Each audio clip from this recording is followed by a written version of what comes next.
Okay, I'm up on the first floor, and the grid lines that we placed in this drawing are showing up. The stairs are here. I'm going to, for now, turn the stairs off, so I'm going to select them. We might turn them back on later if the circle stops spinning.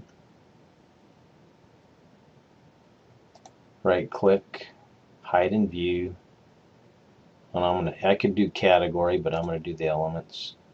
And then I don't want these sectional views to show up in the first floor, so right click on them, hide and view that category, and they all disappear. So you can see we have our grid lines here. You might have, when you come up here, and I turned them off earlier, the floor system was underlaid. I'm sorry. Floor system. And some of the basement ends up showing, or the footings. Sometimes the basement is underlaid. I'm going to say underlay none, so that's out of the way. We do have a bit of a dilemma here as to how we put this together. I like to use on this floor walls that are stud wall dimensions. The problem will be that when we go and put the kitchen cupboards in, the kitchen cupboards attached to the wall, and I can't keep them half an inch off the wall to get their placement correctly, because if there were sheetrock on there, they'd be up against the sheetrock. So I'm still going to go with stud wall dimensions. There's some things we might be able to do to tweak the bases, but the upper wall cabinets have to be sucked right up to the wall. They place on the wall, so they do give us a half-inch error problem. So when I go to walls, I go over here. Here's the generic 4-inch wall. If I drop this down, look, I do have a generic 5. I'm going to edit type. I'm going to duplicate this, and I'm going to call this 2x6 stud. And I'm going to edit it and actually make it 5.5 inches, because that's the size of a 2x6 stud. And then I'm going to go, and I could edit type again on the 2x6 stud, and I could duplicate it and change that 6 to a 4. Now I'm on the 2x4 stud. Number 2, because I do have a 2x4 stud, I guess. So it's 2x4 stud unsheeted. The other one is sheeted. 3.5 inches. Make sure you put the inches on there. Otherwise it'll be 3.5 feet. So I'm going to have to keep that straight. I've got a 2x4 wall and a 2x4 stud wall. And so if I come up here and I'm in the wall command, I can go with the 2x6s, and it's pretty easy to do. I'm on the 2x6 stud, but a couple of things: finish face exterior, and we're going to, it's already set to constrain to the roof, so we'll draw it here on the floor system, a rectangular, be on the first floor, going clockwise, and it'll, since it's finish faced, I want it finished face exterior, I'm sorry. Chain's fine, and all I have to do is go like this.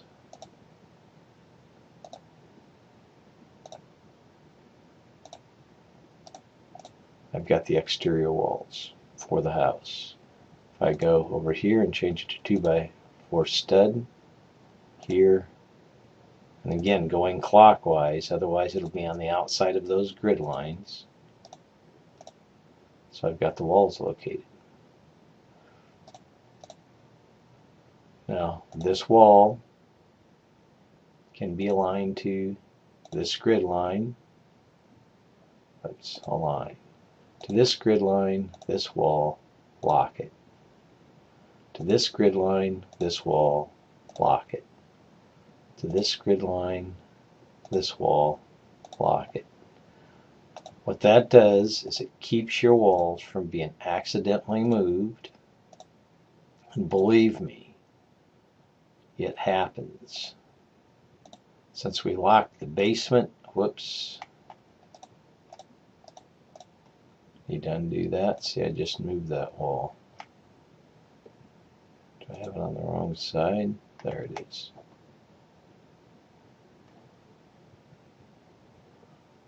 I better undo this because I think some things popped around. Make sure I do this correctly. I'm seeing walls jump to the wrong side. Align to this line, this wall. Yep. Wall faces.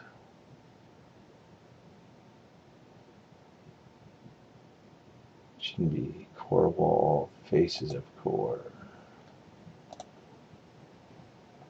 Well, they're jumping to the outside of the line. I've not had that happen before.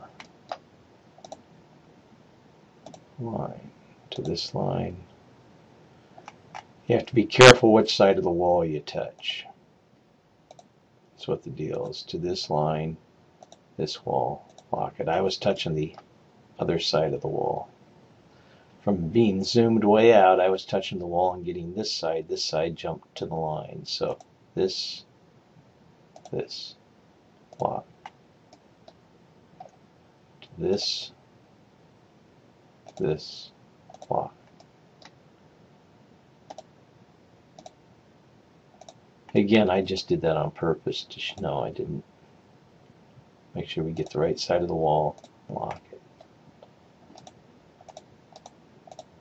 What that means is you can accidentally move that wall. It doesn't drag. You can move the grid, and the wall moves with it. And so, again, you could take, if you wanted to, and put align dimensions on these grids. So it has to be in a line, and you can make sure this to this to this matches up correctly. Now we have this to this, and we have the measurements of our house. We don't need the dimensions down here necessarily. If you wanted to put them on, you can.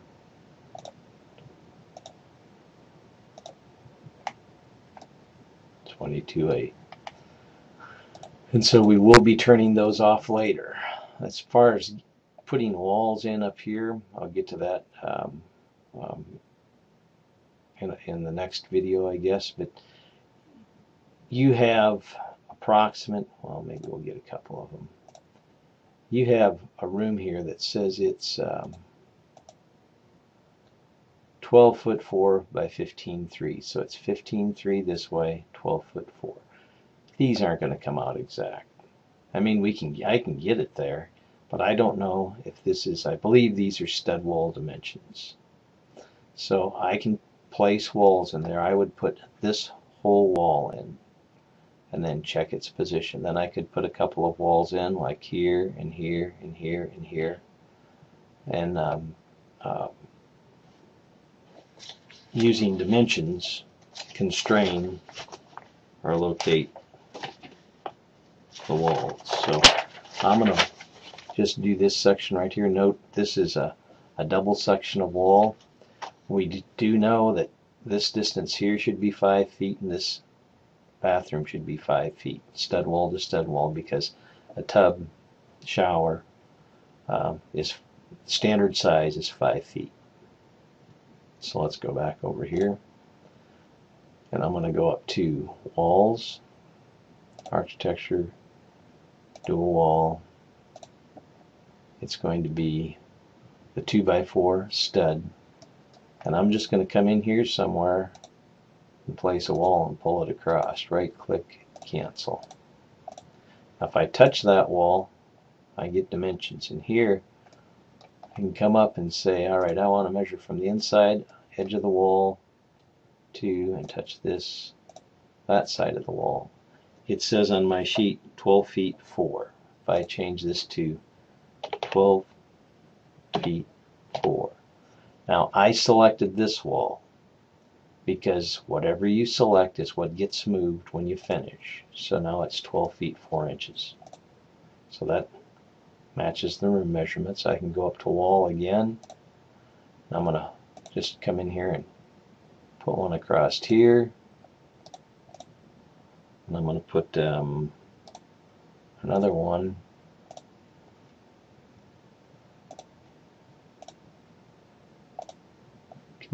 wall, and this has to be a 2x6 stud wall. This one that's at the end of the bathrooms is a plumbing wall. This is a 2x6 plumbing wall. And so it doesn't really have sizes on these closets and stuff, and so what we end up doing is kind of guesstimating and putting things in there. We do know that the bathroom will be 5 foot. We can look at the size of the linen closet, but what I usually do now is go and put in the closet down here and start working on these bedrooms and end up out here somewhere in space and making some assumptions on how big these rooms and stuff actually are. So here, let's do it this way. Wall, go with a 2x4, and I can pull one up through here. Let me see. I can bring it over here. And I can put one over here.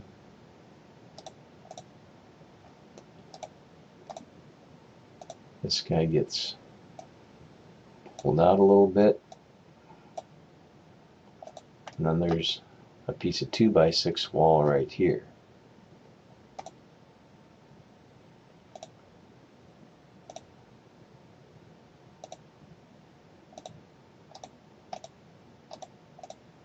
I can align it to this edge, this one. Oops, actually to this edge, this one, so it sticks out that way. I know that this needs to be 5 feet. And since these are aligned, they both move. I can take a look at that and say this should probably be, maybe we've got a 5 foot deep closet here because it looks about the same width as the bathroom. So I can touch this wall, grab this dimension and set it over here, and I can click to whichever side I want, and then I can come over here and say I want that to be 10. It moved. If I pick this one, I'm going to make sure that this is 5 feet because the tub has to go here. This could be my closet. Is my closet, and I can check. That has 1 foot 9 inch depth. That's probably pretty good. It's going to be if I make it 1 foot 9, it'll be 1 foot 8 when we sheet it, if that's a linen closet, and it is. But it looks like it's about the same depth as the other closets. By code, the minimum depth on a closet, a bedroom closet, is 25 inches stud to stud, 24 inches finished. So there's 2 foot 1. That gives me my walk-in closet. If I want this a little bit narrower, you can make it a little bit narrower. But I've got stuff laid out just by touching the one that I want and then playing with where the dimensions are located by hitting these blue dots, moving them around. So I do another wall here. I'll save the project. I want the 2x4 stud wall. I can come over here and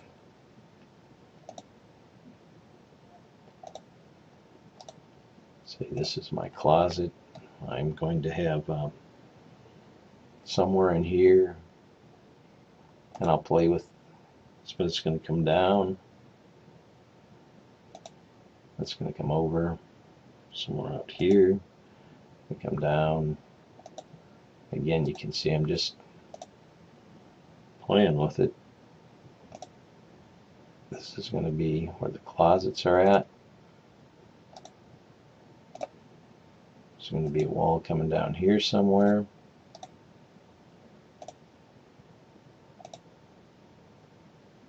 Closet wall there. Just have to start playing with them. We know this hallway should be, if I touch this, because this is the one I want it to move, it has to be 3 foot 1 inch minimum. Could be more. That's the minimum. If I touch this wall, come over and check the dimensions on it. Inside to inside, 25 inches stud minimum. This bedroom is 10 feet wide. So if I touch this, I can grab this measurement, pull it over there, it goes to the center, snap it into place, there's 10.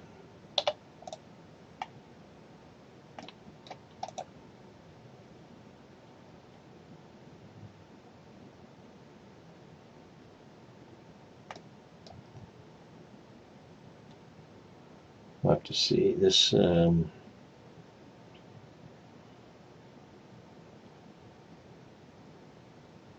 that's 10 by 11 foot 2, doesn't look like that's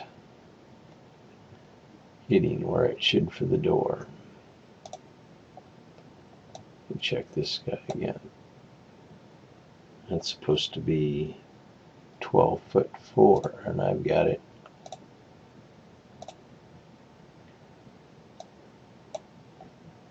undo.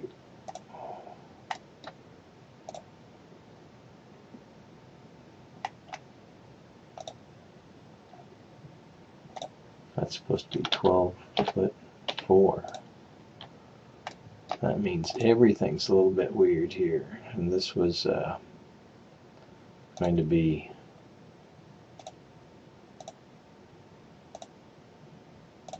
5 feet.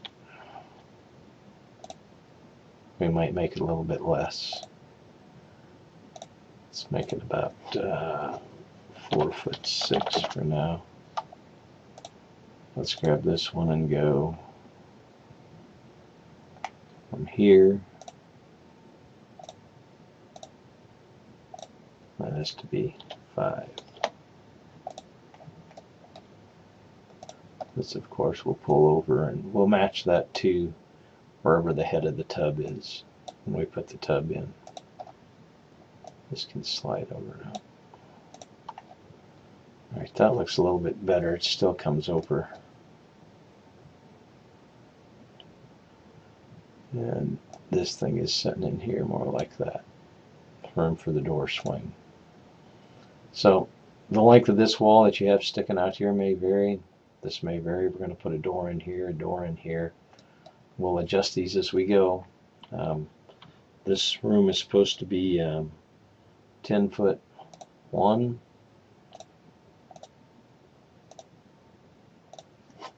So 10 foot 1.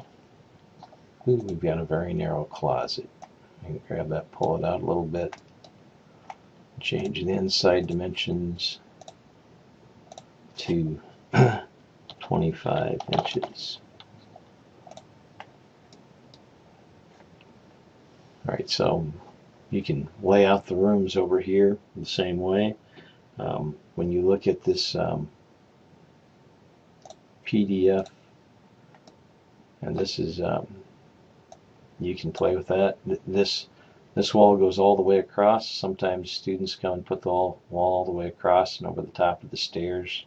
This is a landing underneath. They put a wall here, and so you can make the wall shorter and have this an open storage area for stereo components and stuff like that, or it could be have a door on it and be a closet, an extra closet. There's a lot of things you can do with this space right here. You've got a wall here, you've got to run a wall across here at the head of the stairs, so you need to turn the stairs back on for a few minutes. You'll unhide them. You've got some walls up here to locate. And to get the stairs back on, it would be right click. No, not right click, I'm sorry. Find the glasses down here on the bottom that say temporary hide isolate. Have to make sure. Oh, I'm sorry, it's the light bulb. One of these days I'll get it right. And if you touch this, right click, unhide in view the elements, then go turn the light bulb off. And then that would let you show you where your wall needs to go, right at the top of the stairs.